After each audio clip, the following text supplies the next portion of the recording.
بسم اللہ الرحمن الرحیم۔ السلام علیکم۔ آپ دیکھ رہے ہیں D D P Analytica.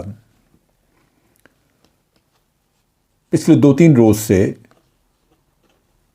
Imported government جو کہ مرکز میں موجود ہے، انہوں نے ایف آئی اے کو استعمال کرنا شروع کیا، اور اس میں جو الفاظ استعمال ہو رہے ہیں کہ جی ان کے financial crimes P T I کے جو ہیں وہ چیک کریں۔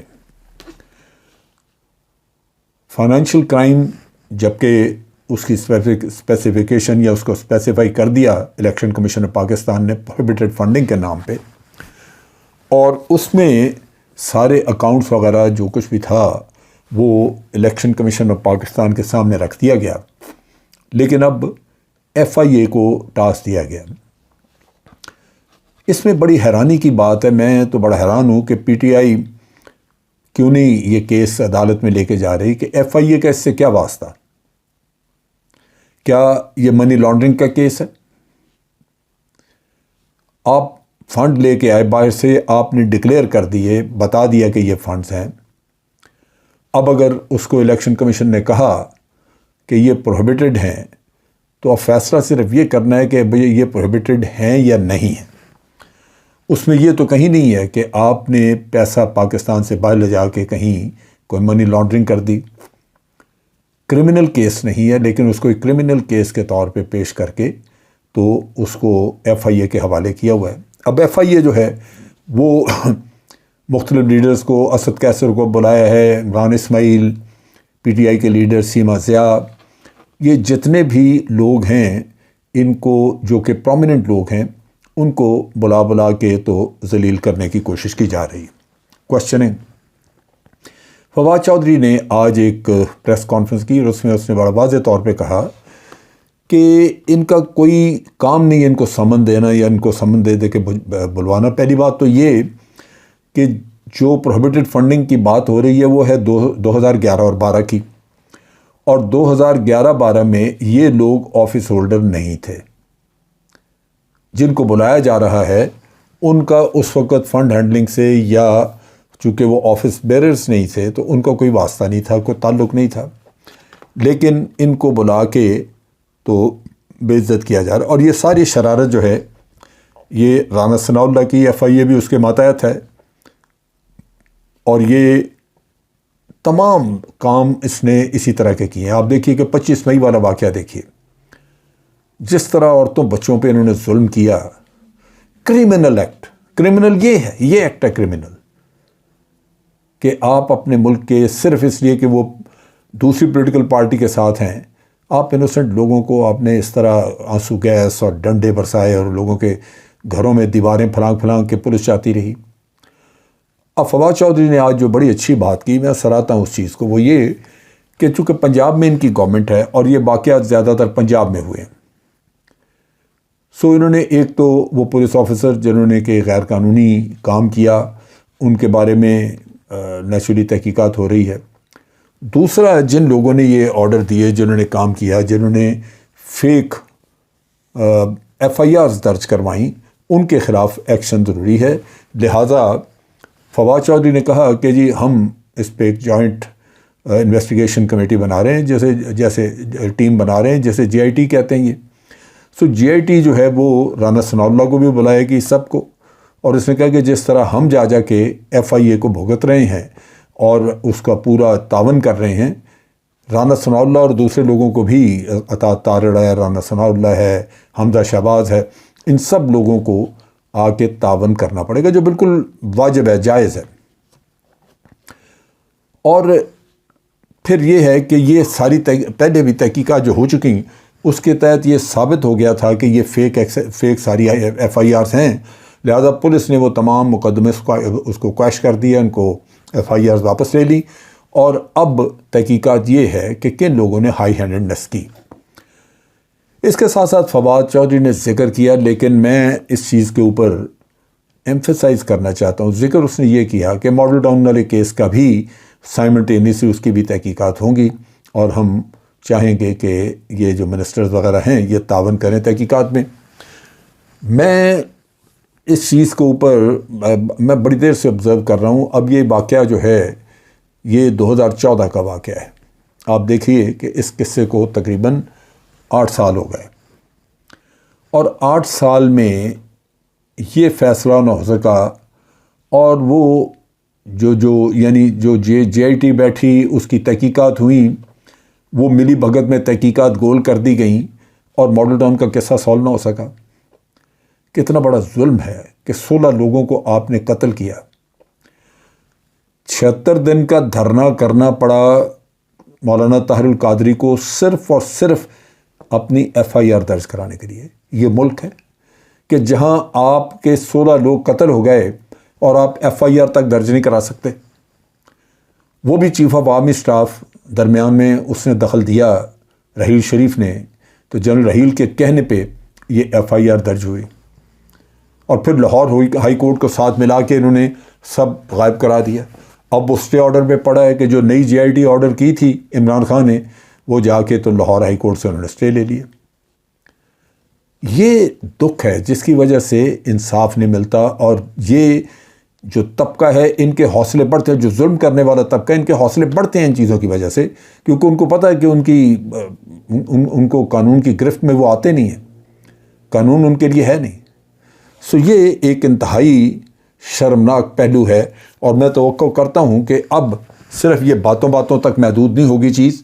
اور یہ فواد چودھری نے جس طرح پریس کانفرنس میں کہا، اب مکمل طور پہ اس پہ عمل ہوگا اور قانون اپنی عملداری میں لے کے آئے گا ہر مجرم کو.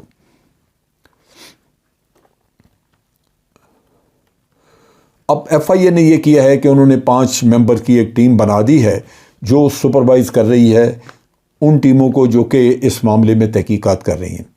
اور یہ اتنے بڑے پیمانے پہ ہے کہ انہوں نے ہر صوبے میں ایف آئی اے کی ٹیمیں متعین کر دی ہیں جو پی ٹی آئی کے فنڈز اور ان چیزوں کو کھنگال رہی ہیں. آپ ذرا سوچئے، پی ٹی آئی ریلیٹیولی ایک نئی پارٹی ہے، اس کا پہلے بھی اسکروٹنی ان کے اکاؤنٹس کی ہو چکی. لیکن دوسری پارٹیاں جو پرانی اور عرصہ دراز سے کام کر رہی ہیں اور جن کے لوگ منی لانڈرنگ کرتے کرتے یہاں تک پہنچے ہیں، جن کے اثاثے و جائیدادیں باہر ہیں، جن کا نظر آتا ہے کرمنل ایکٹ، ان کے بارے میں کوئی تحقیق نہیں.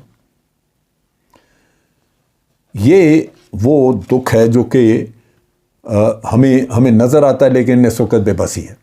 دوسری طرف آپ دیکھیے کہ اسلام آباد ہائی کورٹ کا فواد چودھری نے وہ آرڈر پڑھ کے سنایا جس میں کہ یہ پابندی لگائی گئی تھی، یہ کہا گیا تھا الیکشن کمیشن آف پاکستان کو کہ جے یو آئی، پیپلز پارٹی اور پی ایم ایل این، ان کے بھی سائملٹینیسلی آپ سارا ان کے اسکروٹنی وغیرہ کر کے ان کے فنڈز کی بھی، اور وہ بھی قصہ لے کے آئیں. اب یہ جا رہے ہیں اسلام آباد ہائی کورٹ میں یہ اپیل لے کے کہ جناب انہوں نے ہمارا تو سنایا، باقیوں کا انہوں نے کچھ نہیں کیا. اسکروٹنی ہو چکی ہے لیکن یہ اناؤنس نہیں کرتے. ان کو حکم دیا جائے کہ 15 دن کے اندر اندر ان کا بھی لے کے آئیں. اصل چیز یہ ہے کہ گیم ہے. یہ چیز پنجاب میں جو ضمنی الیکشن ہوئے اس کے بعد یہ واضح ہو چکا ہے اس پی ڈی ایم کے اوپر کہ پی ڈی ایم کو کوئی بھی ان کے یہ ٹکٹیں لے کے لوگوں کے پیچھے پھریں گے، لوگ ٹکٹ نہیں لینا چاہیں گے. ان کی یہ اس حد تک ڈسکریڈٹ ہو چکے ہیں، ان کو اس حد تک عوام ریجیکٹ کر چکے ہیں کہ وہ سوال ہی پیدا نہیں ہوتا کہ ان کو الیکشن میں جیتنے دیں. سو ان کو نظر آتا ہے کہ اگر عمران خان الیکشن لڑے گا یا پی ٹی آئی الیکشن لڑے گی تو ان کے کوئی چانسز نہیں ہیں الیکشن جیتنے کے، بلکہ اس بات کی پاسبلٹی موجود ہے کہ پی ٹی آئی 2/3 اکثریت لے کے واپس آ جائے. ان کو اس میں موت نظر آتی ہے. نتیجہ یہ کہ یہ اس سے بچنے کے لیے تمام وہ بھونڈے رستے اختیار کر رہے ہیں جس سے کہ فساد اور فتور زیادہ پھیلے گا. یہ جو کرتب انہوں نے ایف آئی اے والا کیا ہے، اگر یہی ایف آئی اے آج پیپلز پارٹی اور اس کے پی ایم ایل این کے پیچھے لگا دی جائے یا مولانا کے پیچھے لگا دی جائے تو آپ دیکھیں کہ کیا کیا نکلتا ہے. مولانا سے تو آپ مولانا کی بات سنیے. مولانا صاحب فرماتے ہیں کہ میرا تو سارا سلسلہ یہ اللہ چلاتا ہے، مجھے تو پتہ ہی نہیں کہ کہاں سے آتا ہے. آپ امیجن کریں سیف الاسلام سے یہ پیسے لیں. سیف الاسلام جو معمر قذافی کا بیٹا تھا، وہ ان کو پیسے دیتے رہے، لیبیا سے پیسے لیتے رہے، اور پتہ نہیں کس کس سے. مذہب کے نام پہ سعودی عربیہ سے بھی لیے ہوں گے، مختلف جگہوں سے یہ لیتے رہے. تو یہ اصل کرمنل تو یہ لوگ ہیں، لیکن ان کے اوپر گرفت نہیں. اب یہ یہاں پہ زیادہ تر اس معاملے میں جو یہ پی ایم ایل این کی گورنمنٹ تیز ہوئی پڑی ہے وہ یہ ہے کہ کسی نہ کسی طرح عمران خان کو ڈسکوالیفائی کرانا ہے.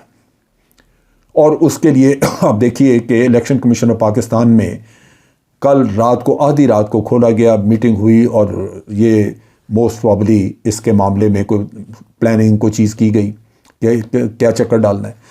آپ ذرا سوچئے کہ آج پاکستان کے عوام اگر 70-80% عوام پی ٹی آئی کے ساتھ ہیں یا عمران خان کے ساتھ ہیں، تو آپ اس کو ڈسکوالیفائی کر کے اس کا مطلب یہ ہے کہ 70-80% پاکستان کے لوگوں کو ان کی رہنمائی سے، ان کے لیڈر سے محروم کرنا چاہتے ہیں. قصہ ان کا یہ ہے کہ یہ ڈسکوالیفائی کریں، جو ان کی پلاننگ ہے، ڈسکوالیفائی کر دیا، اس کے بعد جا کے عمران خان عدالت میں جاتا ہے، عدالت میں کیس چلے گا 2 مہینے 4 مہینے، اور پھر اس کو لازماً وہ عدالت اس کو اگر انصاف کرے گی تو وہ بحال کر دیں گے، ڈسکوالیفیکیشن اس کی ختم ہوگی. لیکن اس اسنا میں یہ الیکشن وغیرہ کر کے اور یہ چاہتے ہیں کہ ہم آ کے حکومت میں دوبارہ بیٹھ جائیں. جتنی دیر میں عمران خان کی ڈسکوالیفیکیشن کا قصہ چلتا ہے اس کو الیکشن میں نہ آنے دیا جائے اور خود اپنے الیکشن کر کے، تو یہ وہ چیز ہے جس سے ملک میں فساد پھیلے گا. میرا اپنا اندازہ ہے کہ پاکستان کے عوام اب اس چیز کو قبول نہیں کریں گے، کیونکہ یہ ان لوگوں کو جنہوں نے ملک کو اس حال تک پہنچایا ان کو بہت دیکھ چکے ہیں، بہت اچھی طرح سمجھ چکے ہیں. آپ دیکھیے کہ لوگوں کے جذبات کس طرح ہیں. انہوں نے ابھی الیکشن کمیشن آف پاکستان نے جو الزام لگایا فارن فنڈنگ والا اور یہ پروہیبٹڈ، اس میں جو باہر کے پاکستانی جنہوں نے دیا، انہوں نے الیکشن کمیشن آف پاکستان پہ حد عزت کا دعویٰ کر دیا کہ جی ہمیں انہوں نے غیر پاکستانی قرار دیا. یہ لوگوں کے جذبات، پہلے لوگ پرواہ نہیں کرتے تھے، لیکن اب یہ لوگ ان چیزوں کے اوپر غور کر رہے ہیں. اور اب پاکستان کے عوام جس طرح انہوں نے نکل کے ساتھ دیا عمران خان کا، اگر وہ ایجیٹیشن پہ اتر آئے تو یہ سب کچھ بہا کے لے جائیں گے. ان کو ہوش کے ناخن لینے چاہیے. میں تو یہ چاہوں گا، میرے روابط تو نہیں ہے، لیکن فواد چودھری نے جس طرح کہا ہے جتنا جلدی ہو سکے 25 مئی کے واقعات اور ماڈل ٹاؤن کے کیس، اس کی انکوائری مکمل کریں اور ان کرمنلز کو جنہوں نے یہ سارا کام کیا تھا ان کو قانون کے کٹہرے میں لے کے آئیں. اگر آپ واقعی کسی کو سبق سکھانا چاہتے ہیں اور اس کو غیر قانونی ہتھ کنڈوں اور حرکتوں سے باز کرنا چاہتے ہیں تو پھر اس کا محاسبہ آپ کو کرنا ہوگا. جو آپ نے کہا آج اپنی پریس کانفرنس میں اس کو امپلیمنٹ کر کے دکھائیں. آج کے لیے اتنا ہی. افواج پاکستان زندہ باد، پاکستان پائندہ باد.